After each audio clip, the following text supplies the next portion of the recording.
प्यारे साथियों नमस्कार, राधे राधे, जय श्री कृष्ण। तो बिल्कुल जिनका सपना है मेरे प्यारे साथियों 2025 में मास्टर एवं मास्टरनी बनने का, तो उनका सपना पूरा हम कराएंगे मेरे प्यारे साथियों। थोड़ी सी तबीयत खराब थी, इस वजह से आपको रेगुलर क्लास नहीं मिल पाई। एक दिन का आपके गैप हो चुका है, लेकिन कोई बात नहीं है, आपका जो सिलेबस है उसे हम आपके एग्जाम तक कंप्लीट करा देंगे, ठीक है ना।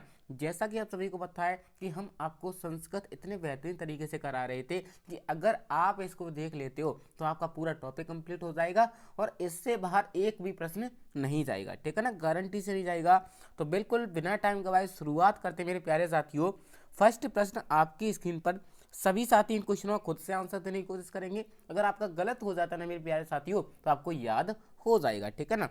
फर्स्ट क्वेश्चन है, शिक्षण विधिना समीकरणे शिक्षा स्तर से उन्नति करने च सहायक भवती। यानी कि मेरे प्यारे साथियों आपसे पूछा जा रहा है कि शिक्षण विधियों के समीकरण को यानी शिक्षा स्तर को उन्नति तक ले जाने के लिए क्या सहायक होता है।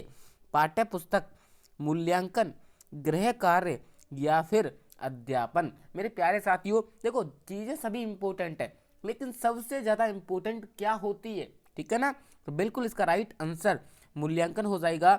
सभी साथियों का राइट हो जाएगा जो भी आंसर बी को क्लिक कर रहे हैं, ठीक है ना। अगला प्रश्न प्यारे साथियों जी, विषयगत कठिनिया ज्ञान कथम भवती। यानी कि मेरे प्यारे साथियों आपसे पूछा जा रहा है कि विषय के अंतर्गत जो कठिनाइयाँ आती हैं उनका ज्ञान कैसे किया जाता है। मूल्यांकन के द्वारा, भाषणेन, श्लोकगेन या फिर परस्पर संभाषणेन। तो सभी के राइट आंसर आ गए सर, हमें पता है मूल्यांकन के द्वारा विषय की कठिन जो विषय में कठिनाइयाँ होती हैं उनका ज्ञान हमें प्राप्त हो जाता है, ठीक है ना सर। तो ऑप्शन ए को लॉक कर दो। अब थोड़ी सी इसकी व्याख्या देख लेते हैं जी। सर मूल्यांकन क्या होता है। मूल्यांकन शिक्षण प्रक्रिया का एक आवश्यक अंग है। शिक्षा का मुख्य उद्देश्य व्यवहार में परिवर्तन करना होता है तथा व्यवहार इस परिवर्तन का परीक्षण करना ही मूल्यांकन होता है। अर्थात छात्रों को जो कुछ पढ़ाया गया हो, जो भी अध्यापन संबंधी अनुभव उन्हें प्रदान किए गए हैं, उनका परिणाम अपेक्षित उपलब्धियों के अनुकूल हुआ अथवा नहीं हुआ, यह ज्ञात करना किससे होता है मेरे प्यारे साथियों। मूल्यांकन से पता चलता है, ठीक है ना। मूल्यांकन पाठ्य के उद्देश्यों तथा मूल्यों की ओर छात्रों की प्रवृत्ति और प्रगति का आकलन करता है, ठीक है ना। मूल्यांकन का महत्व के बारे में बात करें तो शिक्षण तथा मूल्यांकन में घनिष्ठ संबंध होते हैं। मूल्यांकन शिक्षण प्रक्रिया का एक आवश्यक अंग होता है। मूल्यांकन द्वारा छात्र तथा शिक्षक दोनों को ही व्यक्तिगत क्षमताओं को ज्ञान हो जाता है। शिक्षण उद्देश्यों के स्पष्टीकरण में सहायता मिलती है। छात्रों को सही मार्गदर्शन देने में शिक्षक को सुविधा होती है। शिक्षक को अपने शिक्षण को प्रभाव उत्पादक बनाने में सहायता देता है, ठीक है ना। शिक्षण विधियों में आसानी से सुधार किया जा सकता है, किसके द्वारा, मूल्यांकन के द्वारा। शिक्षा स्तर की उन्नति में सहायक होती है। यानी कि मेरे प्यारे साथियों सुधार कैसे किया जा सकता है, जैसे कि आपको बच्चे की कमी पता चलेगी कि वो कमी किस वजह से कर रहा है, तो आप शिक्षण विधि में सुधार कर सकते हो। सामूहिक स्तर पर छात्रों की योग्यता का ज्ञान हो जाता है। इससे छात्रों के वर्गीकरण में सुविधा होती है। छात्रों का प्रगति पत्र यानी प्रतिवेदन बनाने में सहायता मिलती है। छात्रों में श्रवण, भाषण, भाषण तथा लेखन इन चारों कौशलों के ज्ञान को परिपुष्ट करने में सहायता मिलती है। इन सभी चीज़ों को याद रख लेना भाई, अभी आपको क्वेश्चन ही पता चलेगा, ठीक है ना। मूल्यांकन द्वारा छात्रों की विषयगत कठिनाइयों को पता चलता है, ठीक है ना। वही आपसे क्वेश्चन पूछा गया था कि विषय की कठिनाइयों का किससे पता चलता है, मूल्यांकन से पता चलता है। अगला प्रश्न है प्यारे साथियों जी, सर्व अध्यापका छात्रस्य व्यवहारम आचरणम या अध्ययनस्य परिचय या स्वामित्वम अंगरूपम लिखन्ति। छात्र सर्वदा अध्यापकस्य निरीक्षण भवति, अस्य प्रतिक्रिया छात्रस्य मूल्यांकन भवति। मेरे प्यारे साथियों आपसे क्वेश्चन पूछा गया है कि सभी अध्यापक छात्र के व्यवहार का आचरण करना चाहते हैं, यानी उसके स्वविवेक की शक्तियों को जानना चाहते हैं।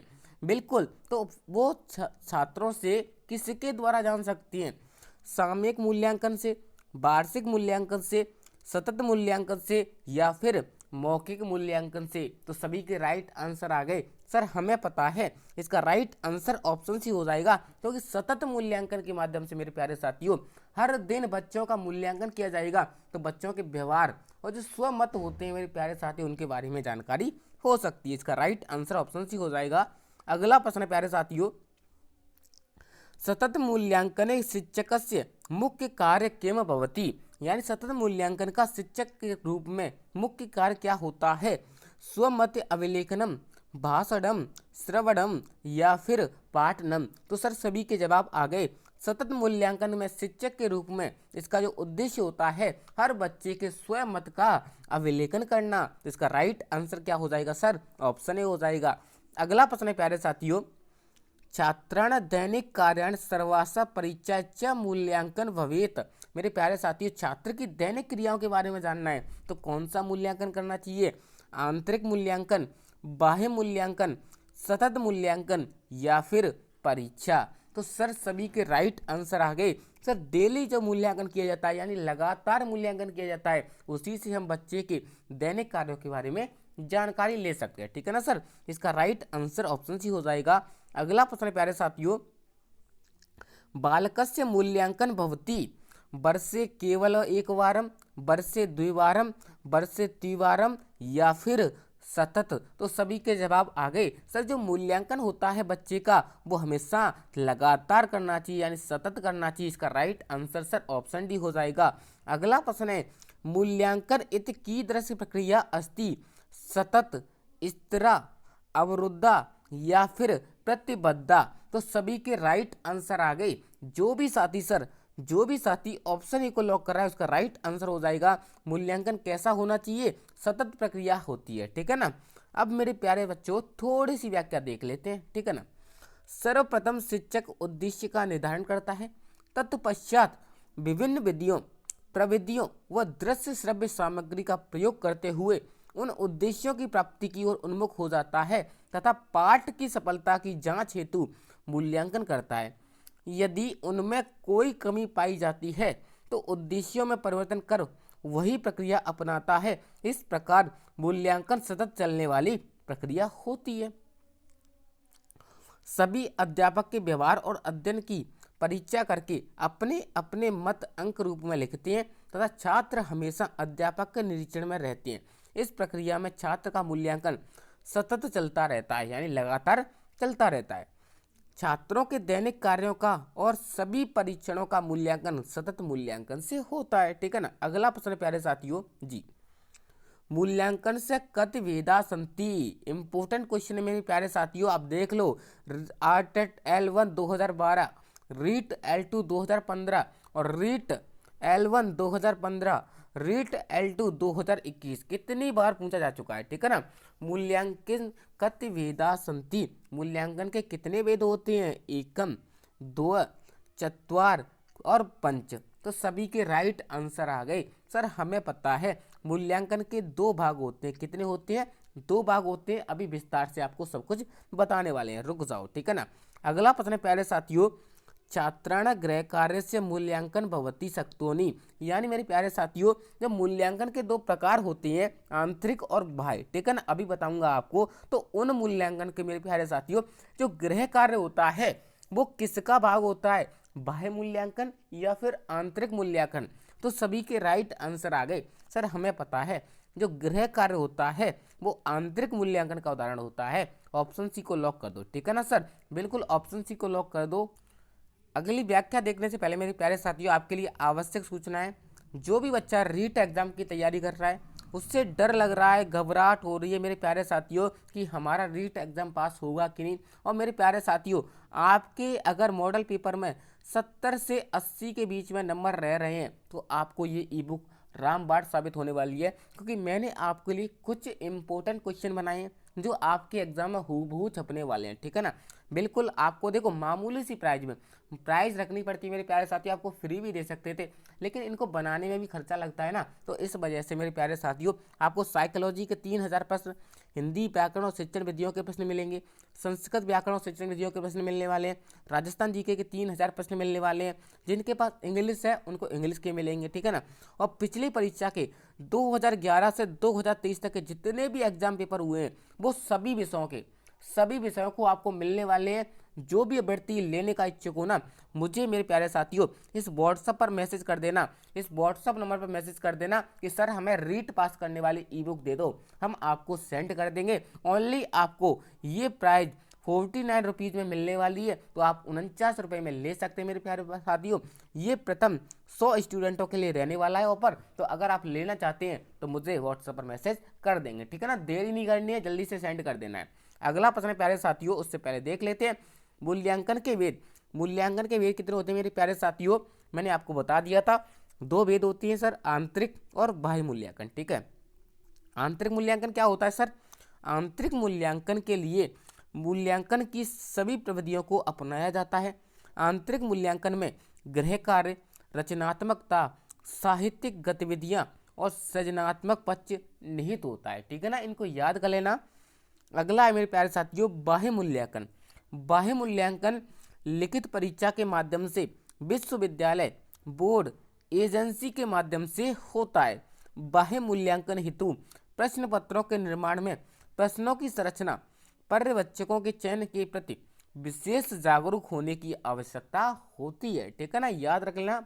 अगला प्रश्न है प्यारे साथियों जी, शिक्षक स्व शिक्षणस्य मूल्यांकन छात्रव की पद्धति अपनाती। यानी मेरे प्यारे साथियों, शिक्षक को स्व शिक्षण के लिए, बच्चे के स्व शिक्षण के लिए मूल्यांकन में क्या जरूरी है, बिल्कुल गृह कार्य के द्वारा, पठन कार्यक्रम के द्वारा, भ्रमण कार्यक्रम के द्वारा या फिर श्रवण कार्यक्रम के द्वारा। तो बिल्कुल इसका राइट आंसर जो भी साथी सर ऑप्शन ए को बता रहे हैं उसका राइट आंसर हो जाएगा स्व शिक्षण का। मेरे प्यारे साथियों स्व शिक्षण क्या होता है मेरे प्यारे साथियों, सेल्फ स्टडी को विकसित करना चाहता है एक शिक्षक, तो उसे सबसे ज़्यादा गृह कार्य पर फोकस करना चाहिए, ठीक है ना सर। ऑप्शन ए इसका राइट आंसर हो जाएगा। थोड़ी सी तबीयत खराब है, आप थोड़ा सा कन्वर्सेशन कर लेना, ठीक है ना। गृह कार्य क्या होता है, शिक्षण उपरांत शिक्षक अपने शिक्षण तथा छात्रों की उपलब्धि के मूल्यांकन हेतु उन्हें गृह कार्य देता है, जिसका मुख्य उद्देश्य पाठ की सफलता, छात्रों के द्वारा कक्षा में अर्जित ज्ञान की उपलब्धि ज्ञात करना होता है, ठीक है ना। अगला प्रश्न प्यारे साथियों जी, छात्रस्य ज्ञानात्मक उद्देश्य परीक्षणम कथम क्रियते, दर्शनेन, परीक्षाएं, मूल्यांकन या फिर भाषणेन। यानी छात्र में मेरे प्यारे साथियों ज्ञानात्मक परीक्षण कर रहे हैं तो उसके लिए क्या जरूरी होता है, इंपोर्टेंट क्वेश्चन है मेरे प्यारे साथियों, 2 बार पूछा जा चुका है, आरटेट L2 2012, रीट 2017 और 2025 में भी आने वाला है मेरे प्यारे साथियों। आप देख लो 2012 5 साल बाद आया, फिर 5 साल बाद आएगा, तो ऐसा बनता रहता है, ठीक है ना। तो ज्ञान के क्षेत्र में परीक्षण करना है तो मेरे प्यारे साथियों क्या जरूरी है, बिल्कुल सभी के राइट आंसर आ गए। यहाँ पर मूल्यांकन नहीं होगा, परीक्षा के माध्यम से किया जाएगा। देखो मूल्यांकन तो एक ऐसी चीज है, अगर कोई बच्चा पढ़ भी नहीं रहा होगा ना तो उसकी स्किल का मूल्यांकन कर सकते हैं, ठीक है ना, लेकिन परीक्षा हमेशा ज्ञान की जाती है, ठीक है ना सर। तो ऑप्शन बी इसका राइट आंसर हो जाएगा। अगला प्रश्न है, छात्राण ज्ञान स्तर, बुद्धि कौशलम, कार्य शक्ति च कथम निश्चियते, भ्रमणेन, परीक्षाएं, वाद विवादेन या फिर पाठ्य पुस्तकेन। बिल्कुल सर आपसे पूछा गया है छात्र के ज्ञान, बुद्धि और कार्य निश्चित रूप से ज्ञान के लिए हम कौन सी परीक्षा का आयोजन करते हैं। बिल्कुल सर भ्रमण के द्वारा नहीं कर सकते, वाद विवाद के लिए नहीं कर सकते, पाठ्य पुस्तक से भी नहीं कर सकते, परीक्षा के माध्यम से कर सकते हैं, ठीक है ना सर। इसका राइट आंसर ऑप्शन भी हो जाएगा। अगला प्रश्न है, मूल्यांकन छात्र से पूर्णतः की मापयंतु सकते। मूल्यांकन के लिए मेरे प्यारे साथियों छात्र को पूर्ण रूप से मापने के लिए क्या करेंगे, वैदुष्यम, चातुर्यम, व्यक्तित्वम या फिर प्रातिभ्यम। मेरे प्यारे साथियों उसके व्यक्तित्व का आकलन करेंगे, किसका, व्यक्तित्व का आकलन करेंगे। इसका राइट आंसर ऑप्शन सी हो जाएगा। अगला प्रश्न है प्यारे साथियों, पूर्णतः छात्र व्यक्तित्व माप्यति सकती। मेरे प्यारे साथियों वही क्वेश्चन आ गया, रिपीट हुआ है, ठीक है ना, थोड़ी सी लैंग्वेज चेंज है। दर्शन के माध्यम से, मूल्यांकन के माध्यम से, भाषण के माध्यम से या कथा कथन के माध्यम से। मेरे प्यारे साथियों मतलब छात्र का पूर्ण रूप से मापन किस प्रक्रिया द्वारा करेंगे। इसका राइट आंसर जो भी साथी सर ऑप्शन बी को लॉक करा उसका राइट आंसर हो जाएगा मूल्यांकन के माध्यम से, ठीक है ना जी। अब देख लेते हैं मूल्यांकन और परीक्षा में क्या अंतर होता है, ठीक है ना सर, क्या दोनों सेम होती हैं, क्या कुछ अलग जो अहमियत होती है उनकी दोनों की। तो मूल्यांकन और परीक्षा, मूल्यांकन व्यापक है, परीक्षा मूल्यांकन का एक अंग है, ठीक है ना। मूल्यांकन द्वारा पूर्णतः छात्र के व्यक्तित्व को मापा जा सकता है, विशेष विषय अथवा कक्षा विशेष के समस्त विषयों में अर्जित ज्ञान की प्रक्रिया है। यानी ज्ञान को मापने के लिए परीक्षा की जाती है, लेकिन मूल्यांकन पूर्णतः व्यक्तित्व को माप सकती है। मूल्यांकन छात्र के ज्ञानात्मक, भावात्मक तथा क्रियात्मक क्षेत्र को जांचने वाली सतत प्रक्रिया है। बिल्कुल, और ये परीक्षा है वो ज्ञानात्मक क्षेत्र की परीक्षण करती है, ठीक है ना। छात्रों के ज्ञान का स्तर, बुद्धि, लब्धि ये इतना इंपॉर्टेंट नहीं है, ठीक है ना। ये क्वेश्चन आया था, बट छात्रों के ज्ञान स्तर, कौशल तथा कार्य शक्ति में परीक्षण का अध्ययन करती है, ठीक है ना। बिल्कुल। अगला प्रश्न है प्यारे साथियों जी, शिक्षक कया परिचय उच्चारणस्य शब्द भंडार अभिव्यक्ति सामर्थ्य च परिचय करोति। मेरे प्यारे साथियों, शिक्षक के लिए मेरे प्यारे साथियों कौन सी ऐसी परीक्षा है जिसमें उच्चारण और शब्द भंडार अभिव्यक्त किए जाते हैं? मौखिक परीक्षा, लिखित परीक्षा, प्रायोगिक परीक्षा या फिर सामयिक परीक्षा? तो सभी के राइट आंसर आ गए। जो भी साथी सर ऑप्शन ए को लॉक करा उसका राइट आंसर हो जाएगा मौखिक परीक्षा के माध्यम से उच्चारण शक्ति, शब्द भंडार और सभी में अभिव्यक्ति होती है, ठीक है ना। इसका राइट आंसर ऑप्शन ए हो जाएगा। अगला प्रश्न है प्यारे साथियों, अष्टादश शताब्दा यानी 1800 शताब्दी के अंत में यावत मौखिक परीक्षा एवं कस्य प्राचीनतम साधनित अध्ययन। यानी मेरे प्यारे साथियों 1800 शताब्दी के अंत तक मौखिक परीक्षा तो था ही एक प्राचीन साधन, उसके अलावा और क्या चीज़ थी? मूल्यांकन, पठनस्य, भ्रमणस्य या फिर भाषण। तब भी मेरे प्यारे साथियों मूल्यांकन चलता था, ठीक है ना सर। इसका राइट आंसर ऑप्शन ए हो जाएगा। अगला प्रश्न है प्यारे साथियों, संस्कृत मौखिक परीक्षा कस्य कौशल मूल्यांकन कर तो ना सकती। यानी मौखिक परीक्षा से किस कौशल का मूल्यांकन नहीं किया जा सकता? श्रवण, पठनस्य, भाषण या फिर लेखनस्य। तो इसका राइट आंसर हो जाएगा लेखन कौशल का नहीं किया जा सकता मेरे प्यारे साथियों। बिल्कुल, श्रवण यानी मौखिक, बोलेगा तो सुनेगा, पढ़ भी सकता है, ठीक है ना, इससे भी हो जाएगा, और भाषण करने से भी हो जाएगा। तीनों मौखिक से संबंधित है, लेकिन ये लिखित से संबंधित है। इसका राइट आंसर ऑप्शन डी हो जाएगा। अगला प्रश्न है, श्रवण, भाषण, पठन कौशलान मूल्यांकन कया परीक्षा कर सकते। यही क्वेश्चन है, उल्टा कर दिया है, ठीक है ना। देखो ध्यान से देख लो, श्रवण, भाषण, पठन कौशल किस परीक्षा के अंतर्गत आती है? निदानात्मक, मौखिक, आसक्ति या फिर लिखित। तो सभी को पता है मौखिक के अंतर्गत आते हैं, ठीक है ना। श्रवण, भाषण और पठन तीनों किससे संबंधित है? मौखिक से संबंधित। सर इसका राइट आंसर क्या हो जाएगा? मौखिक परीक्षा हो जाएगा। अब देख लो कितनी कितनी बार आए हैं, ठीक है ना, रिपीट होंगे क्वेश्चन। मौखिक परीक्षाएं वेद नास्ति, मौखिक परीक्षा का वेद नहीं है। शाला का, शास्त्रार्थ, वस्तुनिष्ठ, भाषण तीनों संबंधित है मेरे प्यारे साथियों, लेकिन जो वस्तुनिष्ठ होता है वो मौखिक परीक्षा के अंतर्गत नहीं आता है, लिखित परीक्षा के अंदर आता है बहुत वस्तुनिष्ठ, ठीक है ना। अगला प्रश्न प्यारे साथियों, मौखिक परीक्षा एक प्रकारणम संति, शाला का परीक्षा, शास्त्रार्थम, भाषणम या फिर सर्वाणी। तो सभी के राइट आंसर हो जाएंगे, मौखिक परीक्षा के सभी प्रकार हो जाएंगे। इसका राइट आंसर ऑप्शन डी हो जाएगा। अगला प्रश्न है, निम्नलिखितासु परीक्षासु मौखिक परीक्षाएं नास्ति।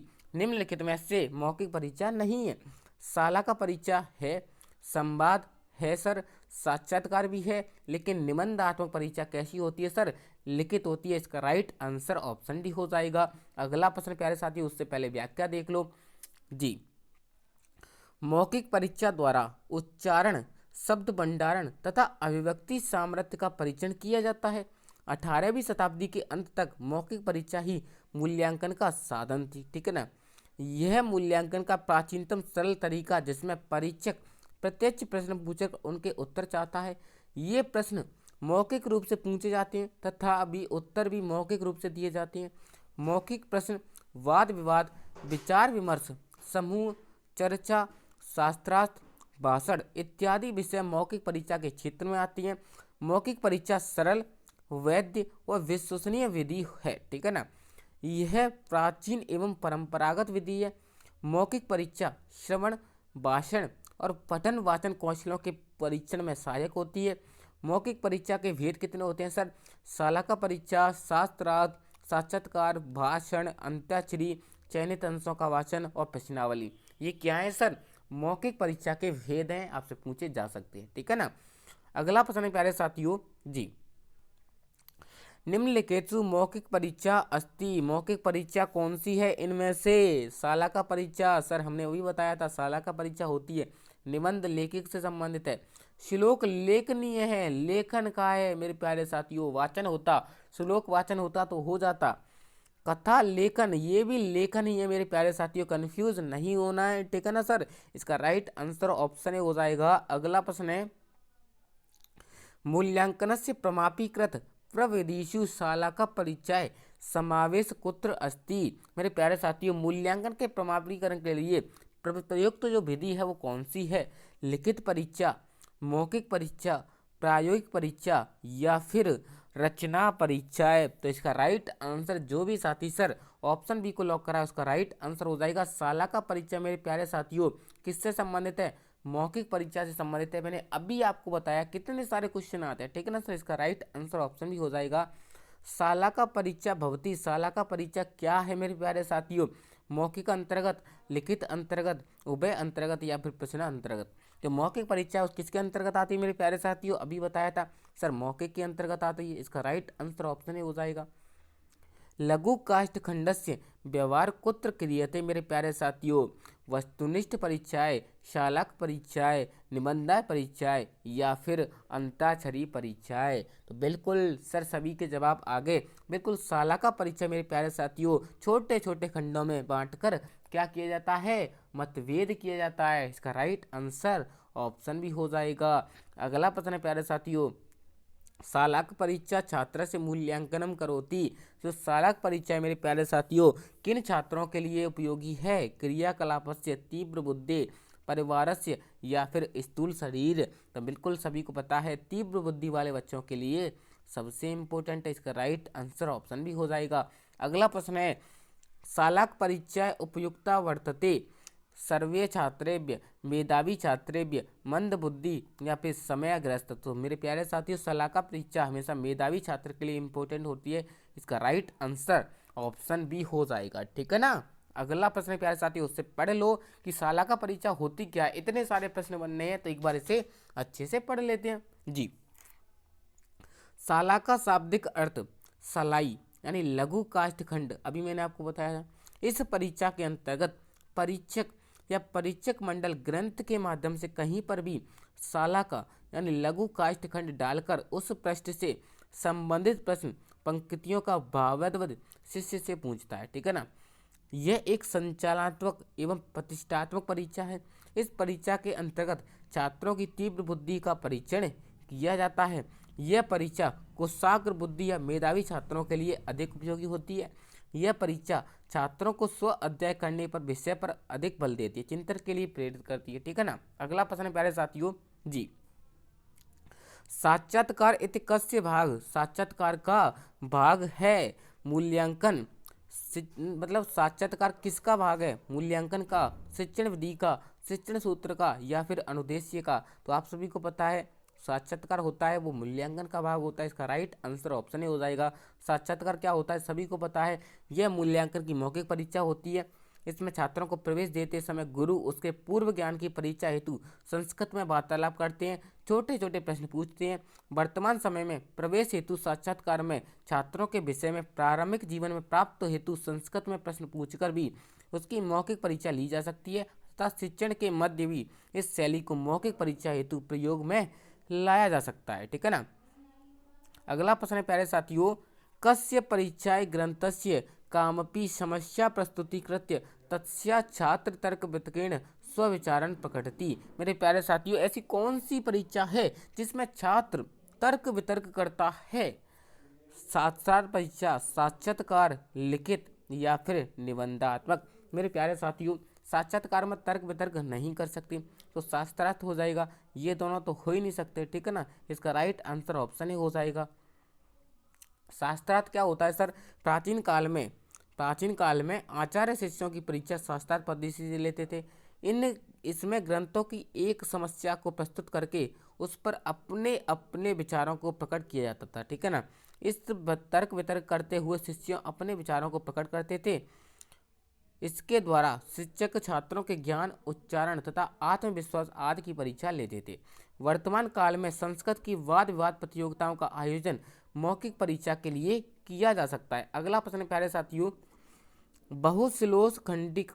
बहुश्लोक कंटेस्टीकरण कस्या परीक्षणाएं अपेक्षते। मेरे प्यारे साथियों, श्लोकों के कंटेस्टीकरण के लिए कौन सी परीक्षण लेनी इंपॉर्टेंट है? अंताक्षरी, शाला का, वस्तुनिष्ठ या फिर निबंध? मेरे प्यारे साथियों, आप सभी को पता है अंताक्षरी संबंधित हो जाएगी। इसका राइट आंसर ऑप्शन ए हो जाएगा। अब देख लेते हैं अंताक्षरी क्या होती है। इस परीक्षा के अंतर्गत छात्रों का परीक्षण बहुत श्लोक पाठ करवाकर किया जाता है। इस परीक्षा के अंतर्गत शब्दांताक्षरी भी कराई जाती है। ठीक है ना सर। अगला प्रश्न है, निम्नलिखित परीक्षाएं प्रश्नाएं संति। लिखित परीक्षाएं प्रश्नाएं संति। मेरे प्यारे साथियों, लिखित परीक्षा के अंतर्गत कौन से प्रश्न आते हैं? निबंधात्मक, लघुत्तरात्मक, वस्तुनिष्ठ या फिर सर्वे? तो इसका राइट आंसर, जो भी साथी सर ऑप्शन डी को लॉक कराए उसका राइट आंसर हो जाएगा। अगला प्रश्न है, संस्कृत शिक्षण से मूल्यांकनम प्रश्नम भवन्ति। संस्कृत शिक्षण के मूल्यांकन के लिए कौन सा प्रश्न इंपोर्टेंट होता है? ज्ञानात्मक, भावात्मक, क्रियात्मक या फिर उपयुक्त तीनों? तो उपयुक्त तीनों इसका राइट आंसर हो जाएगा। बिल्कुल सर, ऑप्शन डी को लॉक कर दो। ठीक है ना, ऑप्शन डी को लॉक कर दो, इसका राइट आंसर ऑप्शन डी हो जाएगा। अगला प्रश्न है, लिखित परीक्षाएं प्रश्नाएं प्रकारम संति। लिखित परीक्षाओं में से प्रश्न का संबंधित है कितने प्रकारों से? 3 प्रकार, 4 प्रकार, 5 प्रकार या फिर 6 प्रकार? मेरे प्यारे साथियों, जो लिखित परीक्षाएं होती हैं वो कितने प्रकार की होती हैं? तो इसका राइट आंसर, जो भी साथी सर ऑप्शन बी को लॉक करा है उसका राइट आंसर हो जाएगा। सर कितनी होती हैं? 4 प्रकार की होती है। ठीक है, कौन कौन सी होती है अभी आपको बताएंगे। ठीक है ना जी। लिखित परीक्षा, इस परीक्षा में छात्रों के परीक्षण हेतु प्रश्न लिखित रूप दिए जाते हैं तथा छात्रों में प्रश्नों के उत्तर भी लिखित रूप में ही देते हैं। लेखन कौशल का मूल्यांकन करने हेतु अन्य विषयों की भांति संस्कृत में लिखित परीक्षा ली जाती है। इस परीक्षा का उद्देश्य लेखन कौशल का परीक्षण, स्मरण, तर्क, चिंतन, कल्पना, विचार, अभिव्यक्ति का परीक्षण करना है। लिखित परीक्षा के कितने भेद होते हैं? निबंधात्मक और वस्तुनिष्ठ होते हैं। ठीक है ना, अभी रुक जाओ, कितने होते हैं? निबंधात्मक और वस्तुनिष्ठ होते हैं। ठीक है ना, लेकिन मेरे प्यारे साथियों, निबंधात्मक परीक्षा में निम्न प्रश्न शामिल किए जाते हैं: अति लघुत्तरात्मक प्रश्न, लघुत्तरात्मक प्रश्न और निबंधात्मक प्रश्न। ठीक है ना, वस्तुनिष्ठ प्रश्न, इस परीक्षा में वस्तुनिष्ठ प्रश्न भी शामिल होते हैं। ठीक है ना, इसका राइट आंसर मैंने क्या बताया था? 4 ही होंगे। लिखित परीक्षा के प्रश्नों के प्रकार 4 ही होते हैं। ठीक है ना, कौन कौन से होते हैं? निबंधात्मक में 2 प्रकार होते हैं, लघुत्तरात्मक और निबंधात्मक। ठीक है ना, लघुत्तरात्मक और अति लघुत्तरात्मक ये दोनों और जुड़ जाते हैं। ठीक है ना, 4 प्रकार हो जाते हैं जी। अगला प्रश्न है प्यारे साथियों, अति लघुत्तरात्मक प्रश्नानाम उत्तर सीमा स्यात्। यानी अति लघुत्तरात्मक जो प्रश्न होते हैं उनकी सीमा कहाँ तक होती है? प्रश्नमेकम, वाक्यद्वयम, पंचवाक्यनम या फिर एक वाक्य में। यानी अति लघुत्तरात्मक प्रश्नों की उत्तर सीमा होती है वो कितने शब्दों में होती है मेरे प्यारे साथियों? तो सभी के जवाब आ गए। सर हमें पता है, इसका राइट आंसर एक वाक्यम हो जाएगा। जो भी साथी ऑप्शन डी को लॉक करा है उसका राइट आंसर हो जाएगा। अगला प्रश्न है, लघुत्तरात्मक प्रश्नानाम उत्तर सीमा भवेत एक पदम, एक वाक्यम, वाक्यत्रयम या चतुष्यम या फिर 10 या 12 वाक्यनम। लघुत्तरात्मक प्रश्नों की मेरे प्यारे साथियों जो शब्द सीमा होती है वो कितनी होती है? तो 35 का जो भी साथी सर ऑप्शन सी को लॉक करा उसका राइट आंसर हो जाएगा वाक्यत्रयम या फिर चतुष्टयम। यानी 3 से 4 वाक्यों में लघुत्तरात्मक, और जो एकल होते हैं मेरे प्यारे साथियों अति लघुत्तरात्मक होती है वो एक वाक्य में दी जाती है। अगला प्रश्न है, निम्नलिखितेषु लिखित परीक्षा प्रकार वर्तते। निम्नलिखित में से लिखित परीक्षा का प्रकार है साक्षात्कार, अंताक्षरी, निबंध परीक्षा या फिर सालाक। ये तीनों मेरे प्यारे साथी मौखिक से संबंधित है। तो लिखित से कौन हो जाएगा सर? ऑप्शन सी हो जाएगा। बिल्कुल सर, इसका राइट आंसर ऑप्शन सी हो जाएगा। अगला प्रश्न है, छात्राण सुलेख लेखन शैली अभिव्यक्ति च कै प्रश्नम परीक्षते। मेरे प्यारे साथियों, छात्र की सुलेख और लेखन शैली को अभिव्यक्त करने के लिए कौन सी परीक्षा लेनी चाहिए? वस्तुनिष्ठ प्रश्न, निबंधात्मक प्रश्न, लघुत्तरात्मक प्रश्न या फिर अति लघुत्तरात्मक प्रश्न? तो सभी के जवाब आ गए सर। इसका राइट आंसर ऑप्शन भी हो जाएगा। निबंधात्मक प्रश्न बड़े होते हैं तो बड़ों का टेस्ट करोगे मेरे प्यारे साथियों, बड़े प्रश्नों से टेस्ट करोगे तो और अच्छा टेस्ट हो जाएगा। ठीक है ना सर, ऑप्शन भी इसका राइट आंसर हो जाएगा। अगला प्रश्न है, से संदर्भ व्याख्या कथाया साराधिक लेखनम संबंध चा प्रश्नम भवति। लघुत्तरात्मक, निबंधात्मक, अति लघुत्तरात्मक या फिर बहुविकल्पात्मक। मेरे प्यारे साथियों, इसका राइट आंसर आपसे पूछा गया है कि संदर्भ व्याख्या कथा के रूप में कौन से प्रश्नों में लिखते हैं, तो बिल्कुल सर हमें पता है 38 का राइट आंसर ऑप्शन भी हो जाएगा। जो निबंधात्मक प्रश्न होते हैं वो कथा की तरह लिखे जाते हैं, ठीक है ना सर। इसका राइट आंसर ऑप्शन भी हो जाएगा। थोड़ी सी तबीयत खराब है, आप मैनेज करने की कोशिश करेंगे, ठीक है ना। अब निबंधात्मक प्रश्न क्या होते हैं सर जी। निबंधात्मक परीक्षा में निम्न प्रश्न शामिल किए जाते हैं। अति लघुत्तरात्मक प्रश्न, इन प्रश्नों का उत्तर एक शब्द अथवा एक वाक्य में होता है, ठीक है ना। लघुत्तरात्मक प्रश्न 3-4 वाक्यों में उत्तर होता है, ठीक है ना। जो निबंधात्मक होते हैं इन प्रश्नों के उत्तर लंबे लंबे की अपेक्षा होते हैं, ठीक है ना। लंबे उत्तरों की अपेक्षा की जाती है। इन प्रश्नों को अधिक अविश्वसनीय माना जाता है, ठीक है ना। इनका उत्तर अनिश्चित व असीमित होता है। इन प्रश्नों में व्यक्तिनिष्ठ व कर्तव्यनिष्ठता होती है। मूल्यांकन के स्तर पर विविधता हो सकती है, ठीक है ना। प्रश्न पत्र को हल करते समय छात्रों को सबसे अधिक स्वतंत्रता इन्हीं प्रश्नों में होती है। इन प्रश्नों द्वारा छात्रों की अभिव्यक्ति, सुलेख क्षमता व लेखन शैली का परीक्षण किया जाता है, ठीक है ना। अगला प्रश्न है प्यारे साथियों, का परिचय वैद्या व्यापिका व्यवहारिकी समदृष्टिता मितव्यता च भवति। शाला का परीक्षा, भाषण परीक्षा, वस्तुनिष्ठ परीक्षा या फिर वर्णनात्मक परीक्षा। तो बिल्कुल सभी के जवाब आगे होंगे मेरे प्यारे साथियों। इसका राइट आंसर ऑप्शन सी हो जाएगा, वस्तुनिष्ठ परीक्षा। अगला प्रश्न है, निश्चित उत्तरात्मक प्रश्न का वस्तुनिष्ठ प्रश्न, अति लघुत्तरात्मक प्रश्न, लघुत्तरात्मक या फिर निबंधात्मक प्रश्न। तो इसका राइट आंसर जो भी साथी सर ऑप्शन ए को लॉक करा है उसका राइट आंसर हो जाएगा निश्चित उत्तर मेरे प्यारे साथियों वस्तुनिष्ठ प्रश्नों का ही होता है, ठीक है ना। अगला प्रश्न है, यत्र प्रश्नेषु दो स्तंभो निर्मिते एक समान स्तंभे एक तथ्य भवति, द्वितीय चापर द्वयो तथ्यो परस्पर संबंध भवति, अत्र प्रश्नस्य प्रकार भवति, एकांतर विकल्प, बहुविकल्प, मेलनम या फिर रिक्त स्थानम पूर्ति। बिल्कुल साथियों, आपसे पूछा गया है कि एक स्तंभ में तो मेरे प्यारे साथी प्रश्न दिए जाते हैं और दूसरे स्तंभ में उत्तर दिए जाते हैं, तो उन प्रश्नों को क्या कहते हैं मेरे प्यारे साथियों।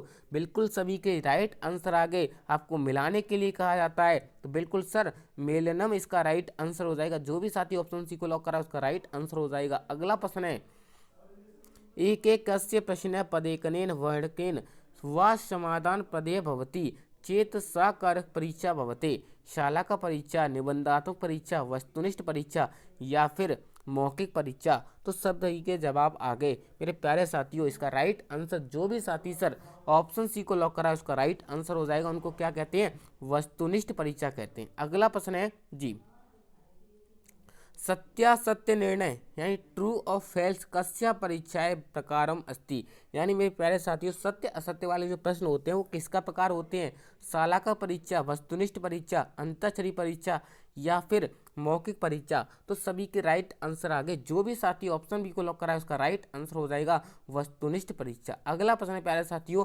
निबंधात्मक परीक्षा परीक्षा का परीक्षा विश्वसनीय कथ्यते। निबंधात्मक जो परीक्षा होती है मेरे प्यारे साथियों, बिल्कुल इसका राइट आंसर बताएंगे सभी साथी, वस्तुनिष्ठ परीक्षा, भाषण परीक्षा, साक्षात्कार या फिर लिखित परीक्षा। तो जो भी साथी सर ऑप्शन ए को लॉक करा उसका राइट आंसर हो जाएगा। आपसे पूछा गया था कि ऐसी कौन सी परीक्षा है मेरे प्यारे साथियों जिसमें विश्वसनीयता अधिक होती है, तो बिल्कुल जो वस्तुनिष्ठ प्रश्न होते हैं उनमें विश्वसनीयता अधिक होती है, ठीक है ना सर। तो आज का सेशन यहीं पर समाप्त करते हैं मेरे प्यारे साथियों।